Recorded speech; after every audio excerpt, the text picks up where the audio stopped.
I'm going to talk about private VLANs.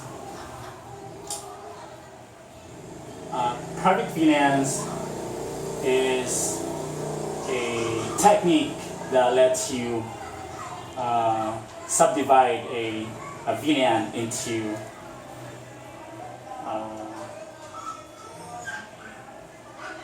multiple VLANs, or you have a VLAN and you want to set up a sub VLAN or subdomain inside that that regular VLAN.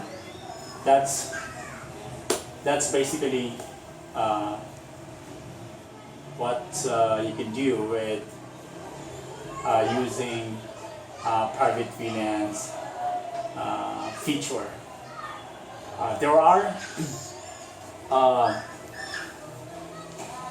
basically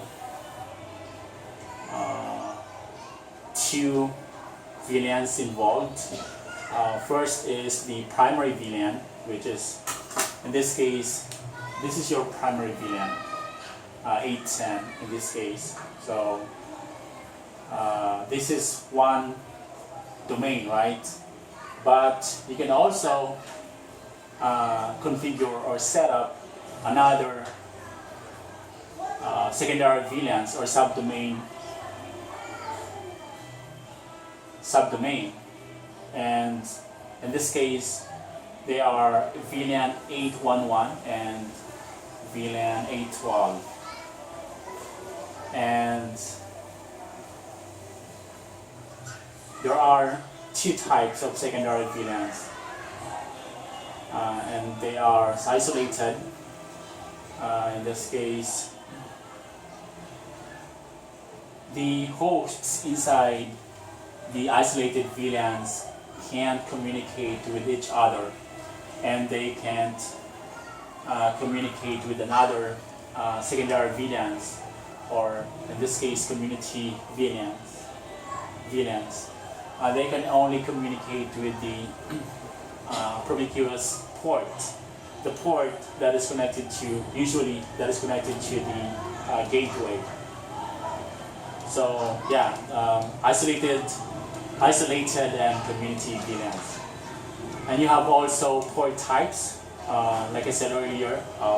One is promiscuous port, and the port that is connected to the gateway usually, and host, the port that is connected to the hosts. And under the host, you've got two types, isolated and community ports. So basically in this case, this is the isolated port, and this is the here, this is the community ports, because they are connected to the because they are inside the community VLAN. So like I said earlier, this is the regular domain or subnet here, the 810. That's the your primary VLAN, your usual domain, and in that and inside the primary VLAN you have secondary VLANs, and in these, and you've got two different types of secondary VLANs. You have community VLAN and isolated VLAN. So yeah, that's it.